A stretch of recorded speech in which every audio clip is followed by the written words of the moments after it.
Si t'es ici, c'est que réaliser c'est ta passion et qu'on t'a contacté pour tourner un clip vidéo. Mais t'as peut-être pas encore trop d'expérience ou t'aimerais rendre ta méthode de travail plus fluide. Du coup, je vais te partager la mienne. Moi, je suis réal en freelance depuis 2 ans environ et en fait, de base, je viens du côté production et plus spécifiquement assistanat réalisation. Donc, c'est déchiffrer des scénarios pour ressortir chaque élément technique et ensuite organiser la mise en place logistique de tournage allant de 5, puis 10, puis 20 techniciens. Aujourd'hui, en freelance, des équipes de 5 à 20 techniciens, c'est ce que je dirige en tant que réalisatrice parce que je considère que même si la réal, c'est mon objectif de base, il me fallait ce background technique et pas juste une connaissance théorique du cinéma. À mes yeux, quand t'es réal, il faut connaître chacun des postes qui est impliqué dans la production de ta vidéo parce que ça va te permettre de mieux les diriger. Et mon but, c'est de rendre ce savoir beaucoup plus accessible. Donc aujourd'hui, on va voir les 5 étapes que je suis avant le tournage, qu'il y ait 1000 € ou 10 000 € de budget, puis les 5 étapes que je suis après le tournage pour tout ce qui est montage et surtout gestion client. Et je vais parler de montage parce qu'en freelance, en clip vidéo en tout cas, la plupart des réals montent leur propre clip. Quand le client prend contact avec toi pour un clip, la première étape, c'est de savoir qui il est. Donc on brise la glace, on s'appelle,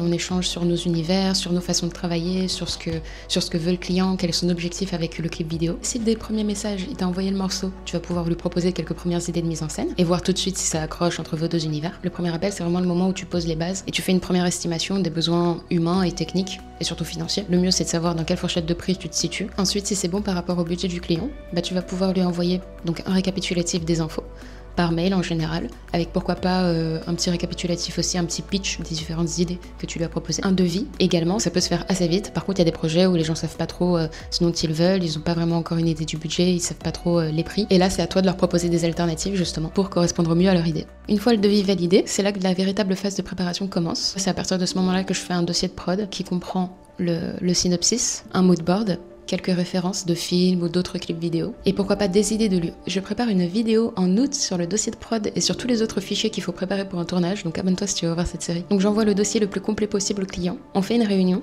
À partir de ce moment-là, ce que je conseille, c'est de prendre un acompte. C'est à ce moment-là aussi que j'envoie un devis un peu plus détaillé si nécessaire. Donc j'ai appelé mon assistant réal, j'appelle mes chefs de poste aussi, donc le chef-op, la costumière, styliste s'il y en a, le régisseur s'il y en a un. Pareil, ça dépend des besoins du projet. Moi en général, j'essaie de travailler au minimum avec un chef-op et un assistant lumière s'il y a des installs light à faire. Mes techniciens sont disponibles, ils sont briefés sur le pitch du projet, sur les grandes idées de mise en scène, d'éclairage, etc. Maintenant, ce qui me reste à faire avant le tournage, c'est la shotlist, le découpage technique. Moi, ce que j'aime bien faire, c'est faire mon découpage sur Google Sheets, puis de l'exporter sur Canva et de rajouter les références de plans, parce que c'est beaucoup plus simple de montrer une image au client que de lui dire t'inquiète, on prend la FX6, on fout un 50 mm dessus, un Black Promise, t'as un quart de diff, et on fait un travelling 360 autour de la Porsche Ronin, t'inquiète, ça va le faire.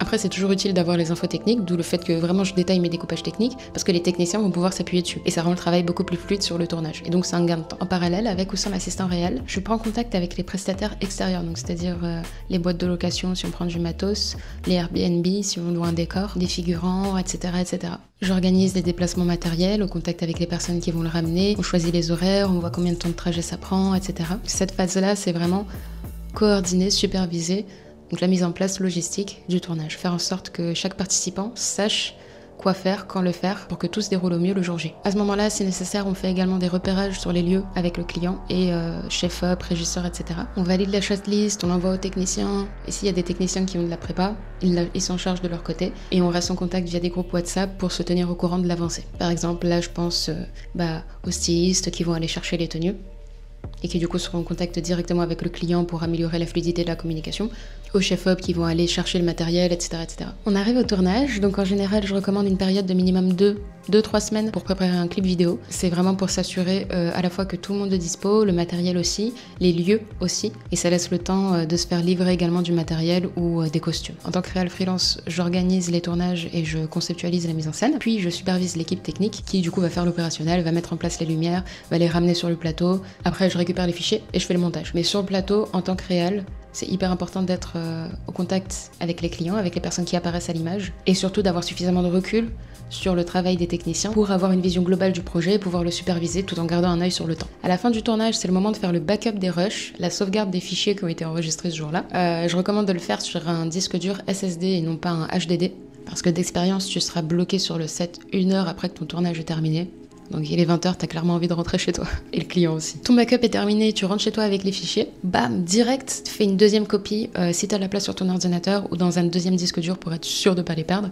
Ou alors demande à ton chef-op sur le set de faire une copie, chacun ramène un disque dur et vous avez minimum 2 copies des rushs. Donc au moment où tu te mets au montage, donc les étapes, c'est d'abord de créer les proxys, de faire la synchronisation de la vidéo avec la musique. Donc, ce que je fais, c'est que je superpose vraiment tous les plans et ensuite je sélectionne les meilleurs moments, ceux où je suis sûre que je vais les mettre dans mon montage et je les place dans une séquence de montage en les dupliquant. Une fois que j'ai placé les meilleurs moments et les playbacks, en fait c'est comme un puzzle, je remplis comme un texte à trous, je remplis les éléments manquants avec des plans qui sont pas mal, qui m'ont moins marqué mais qui fonctionnent tout aussi bien. La V1 du montage terminée, c'est le moment de faire des allers-retours avec le client, donc reste en contact avec lui pendant ton montage, oublie pas de lui donner des nouvelles si ça prend 1 semaine, 2 semaines. Ce que je préfère c'est faire le montage depuis chez moi, puis faire les retours avec les clients via frame.io, où chacun peut mettre des notes à des timecodes assez précis, donc ça facilite le remontage après. On arrive à la dernière étape, c'est le rendu du clip. Et il y a une chose importante, et c'est la raison pour laquelle je fais cette vidéo aussi, c'est qu'il faut que tu t'assures d'être payé la totalité de ta prestation avant de rendre le clip. J'ai entendu beaucoup trop d'histoires d'horreur de techniciens qui courent après des anciens clients pendant des années et qui finissent par devoir abandonner puisqu'ils n'ont pas de nouvelles. Donc même si ça peut paraître injuste, parce que le client doit te faire confiance, du coup, pour lui rendre le fichier, t'as beaucoup plus d'intérêt à voir ton clip diffusé que lui il en a à te payer. Enfin, il pourrait tout aussi bien diffuser le clip et pas te payer, tandis que toi, si le clip est pas diffusé mais que t'es payé, qu'est-ce que tu peux faire des images? Pas grand chose. Donc voilà mes étapes pour réaliser un clip de commande, de la prise de contact au rendu des fichiers. Et si tu veux qu'on approfondisse une étape en particulier, n'hésite pas à me le dire en commentaire. Ciao.